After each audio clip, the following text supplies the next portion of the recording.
Praise the lord. ఈరోజు దేవుని వాగ్దానము మత్తయి సువార్త 7వ అధ్యాయము 7వ వాక్యం. అడుగుడి మీకు ఇయ్యబడును, వెదకుడి మీకు దొరుకును, తట్టుడి మీకు తీయబడును. ఆమేన్.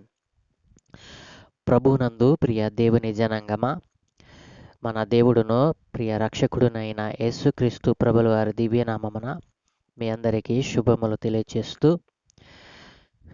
మన దేవుడు అడిగితే ఇచ్చే దేవుడు, మన దేవుడు వెదకిన వెంటనే దొరికే దేవుడు, ఆయన తలుపు తట్టిన వెంటనే తీసే దేవుడుగా ఉన్నాడు అని మనం ఎరిగినాము కదా. అలా ఎరిగినటువంటి నీవు ఎలా ఆయనను అడుగుతున్నావు? ఎలా ఆయనను వెదుగుతున్నావు? ఆయనను అడుగుతుంటే నీకు ఎలాంటి జవాబు రావడం లేదా? ఆయనను వెతుకుతుంటే నీకు దొరకడం లేదా? కారణాలు ఏమిటని ఎప్పుడైనా ఆలోచించావా? ఆయన ఎందుకు నీకు జవాబు ఇవ్వడం లేదు, ఎందుకు నీకు దొరకడం లేదు అంటే నీవు అడిగే విధానంలో లోపముందేమో, నీవు వెదకే విధానంలో ఏదైనా లోపముందేమో. ఎప్పుడైనా ఆలోచించావా?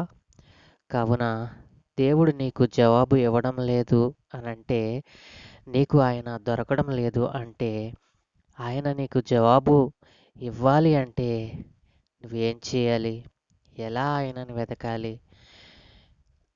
ఒకసారి మనం పరిశీలన చేస్తే, నీవు నీ పూర్ణ హృదయంతో ఆయనను అడిగిన ఎడల నీవు ఆయన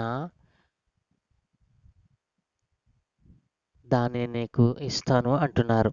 నీవు నీ పూర్ణ హృదయంతోనూ నీ పూర్ణ ఆత్మతోనూ ఆయనను వెదకిన ఎడల ఆయన నీకు దొరుకుతాను అంటున్నారు. నా ప్రియ దేవుని జనాంగమా, ఈ రోజున దేవుని పిల్లలు అని పిలువబడుతున్న మనము హృదయంలో శుద్ధి లేకుండా, ఆయన ఆజ్ఞలను పాటించకుండా, ఎలా పడితే అలా ఎవరికి ఇష్టం వచ్చిన తమ హృదయములలో అనుకున్నట్లుగా, తమ హృదయములలో ఉద్దేశించినట్లుగా, తమ సొంత ప్రయోజనాల కొరకు అడుగుతుంటే ఆయన ఎలా జవాబిస్తారండి? ఒక్కసారి ఆలోచించావా? ఆయన ఆజ్ఞలను నీవు పాటిస్తున్నావా? ఆయన ఆజ్ఞలను ధిక్కరించి నీవు ఒకవేళ ఆయనను అడుగుతున్నామేమో, నీవు నీ హృదయములో పాపమును, ద్వేషమును, క్రోధమును, మత్సరమును ఇవన్నీ ఉంచుకొని పాపపు మనసుతో, పాపపు తలంపులతో ఆజ్ఞలను అతిక్రమించిన వాడవై మదించిన హృదయముతో అడుగుతున్నావా? అలా నీవు దేవుని వెతుకుతుంటే గనక, అలా అడుగుతుంటే గనక దేవుడు నీకు ఎలా జవాబిస్తాడండి? ఒక్కసారి ఆలోచించావా? కాబట్టి నా ప్రియ దేవుని జనాంగమా, యేసయ్య నామమును ఇంకనూ ఎరుగినటువంటి నా ప్రియ సహోదరుడా, సహోదరి, ఈరోజు నేను ప్రకటిస్తున్న నా దేవుడు, మన దేవుడు ఎలా అడగాలో, ఎలా వెతకాలో మనకు బైబిల్ గ్రంథంలో తెలియపరిచారండి. ఎలా వెతకాలో మనం ఒకసారి ఆలోచన చేస్తే, మనము ఒక్కని ఎడల ఒకరము ప్రేమ కలిగి ఉండిన ఎడల, ఆయన అంటున్నారు కదా, యోహాను సువార్త 3వ అధ్యాయము 22వ వాక్యంలో అంటున్నారు, ఆయన ఆజ్ఞ ఏదనగా ఆయన కుమారుడైన యేసుక్రీస్తు నామమును నమ్ముకొని ఆయన మనకు ఆజ్ఞ ఇచ్చిన ప్రకారముగా ఒకరినొకడు ప్రేమింపవలెను. ఈ రీతిగా మనము ఒకని ఎడల మనము ఒకను ప్రేమ కలిగి ఉన్నప్పుడు ఆయనను అడిగినట్లయితే ఆయన దొరుకుతానంటున్నాడు. రెండవదిగా, ఆయన నామమున మనము ఏది అడిగినా ఇస్తాడు అని నమ్మి మనము ఆయనను వెతకాలి. యోహాను సువార్త 14వ అధ్యాయము 13వ వాక్యములో ఎలాగున్నా దేవుడు సెలవిచ్చాడు, మీరు నా నామమున దేనిని అడుగుదురో తండ్రి కుమారుని యందు మహిమపరచబడుటకై దానిని చేస్తాను అంటున్నాడు. ఆయన నామమున మనము దేనిని అడిగినా అది ఇస్తానంటున్నాడు. కాబట్టి ఆయన నామమున మనము అడిగినప్పుడు దానిని మనకు దయచేసేటువంటి దేవుడుగా ఉన్నాడు. అలాగే యోహాను సువార్త 16:23లో కూడా, ఆ దినమున మీరు దేనిని గూర్చి నన్ను అడుగరు, మీరు తండ్రిని నా పేరట ఏమి అడిగినను ఆయన మీకు అనుగ్రహించునని మీతో నిశ్చయముగా చెప్పుచున్నాను. తండ్రి పేరట మనం ఎప్పుడైతే అడుగుతామో నిశ్చయముగా దానిని మనకు అనుగ్రహిస్తానని చెప్తా ఉన్నాడు. అలాగే మూడవదిగా ఆయన ఆజ్ఞలను పాటించినప్పుడు ఆయన ఆజ్ఞలను మనము పాటించినప్పుడు మనకు దొరుకుతానంటున్నారు. యోహాను సువార్త 5:14లో అంటున్నారు కదా, మనమేమి అడిగినను ఆయన మన మనవి ఆలకించునని మనము ఎరిగిన ఎడల మనం ఆయనను కొనినవి మనకు కలిగినవని ఎరుగుదము. ఇట్లా ఏమంటున్నాడండి, మనం ఏమి అడిగినను ఆయన మన మనవి ఆలకించునని మనము ఎరిగిన ఎడల మనం ఆయనను వేడుకొనినవి మనకు కలిగినవని ఎరుగుదము. అంటే మనం అడిగినవి ఆయన ఆలకించునని మనం ఎరగాలి ఫస్ట్. ఆయన ఆజ్ఞలను పాటించి ఆయన మనం అడిగింది ఆయన ఆలకించాడని మనం నమ్మినట్లయితే అది మనకు ఇస్తానంటున్నాడు దేవుడు. అలాగే నాలుగవది ఆయన యందు నిలిచి ఉండాలి.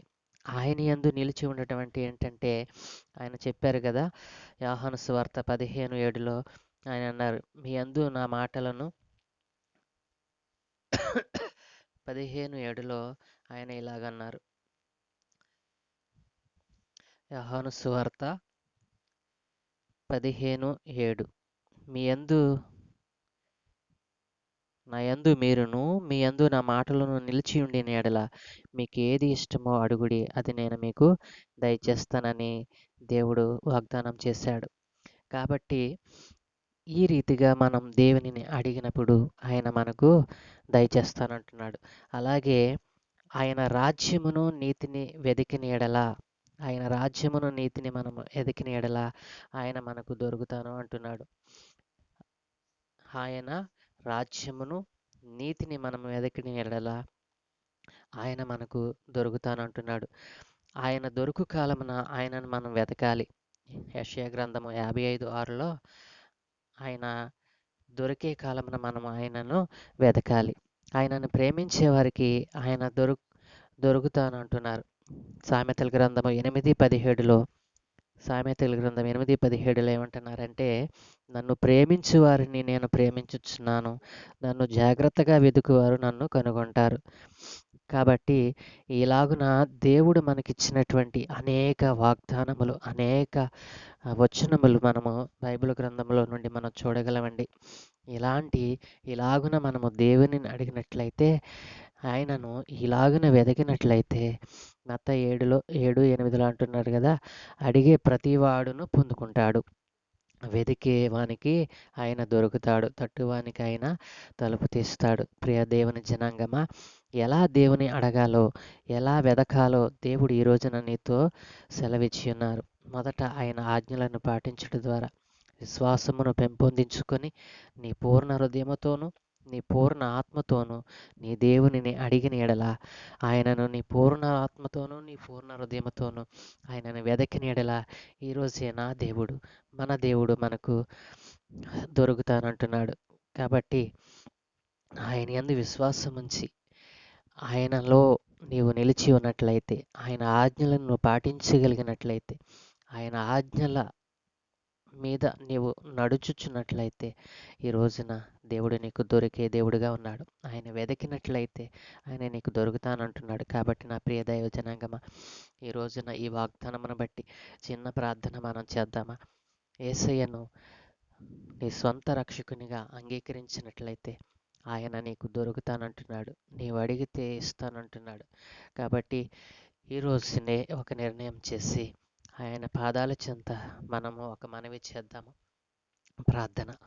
ప్రేమ నమ్మకము కలిగిన మా ప్రియ పరలోకపు తండ్రి, ప్రియ దేవుని సహాయమా, మీరు మాకు అడిగితే దొరికేటువంటి వారు నాయన, మాకు సమీపముగా ఉంటానని సెలవిచ్చావు నాయన.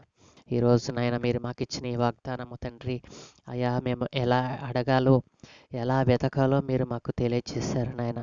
అయ్యా ఒకవేళ మా హృదయంలో నాయన పాపం ఉంచుకొని మీ ఆజ్ఞలను అతిక్రమించి ఒకవేళ నాయన తండ్రి ఇదిగో స్వంత పనుల కొరకే స్వంత ఉద్దేశముల కొరకే అడుగుతున్నామేమో, అందుకే మాకు జవాబు రావటం లేదు నాయన. అలా ఎందరైతే అడుగుతూ ఉన్నారో ఈరోజే వారి మనసులను మార్చుకొని మీ ఆజ్ఞలకు లోబడి అయ్యా మీ అందు విశ్వాసముతోనైనా మిమ్మల్ని వెతికినప్పుడు నాయన మీరు మీరు దొరుకుతానని వాగ్దానం చేశారు కదా. ఈ రోజునే తండ్రి అలాగనే ఎందరైతే వెతకాలని ఆశపడుతూ ఉన్నారో వారందరికీ మీరు దొరికి వారి కోరికలను మీరు మన్నించి వారికి కావలసిన ఈవులను అనుగ్రహించు వారై ఉన్నారని వారు నమ్మనట్లుగా సహాయం దయచేయమని ఎందరైతే ఈ వాగ్దానం బట్టి ప్రార్థిస్తూ ఉన్నారో వారి జీవితంలో గొప్ప మేలును కలుగచేసి అయా ఇదిగో తండ్రి నీ సన్నిధిలో వారు ఆనందించే భాగ్యం అనుగ్రహించమని నీ రాజ్య స్వార్థ పనిలో వారిని ఒక పనిముట్లుగా వాడుకునమని నాయనా వారు పొందుకున్న వాగ్దానంను వారి వద్దనే ఉంచుకొనకుండా మరికొందరికి దానిని పంచే మనస్సును వారికి అనుగ్రహించి ఈ సబ్బాతు దినమందు మీరే మహిమ ఘనత ప్రభావములు పొందుకోమని యేసు నామములో అడుగుచున్నాము తండ్రి. ఆమేన్, ఆమేన్, ఆమేన్.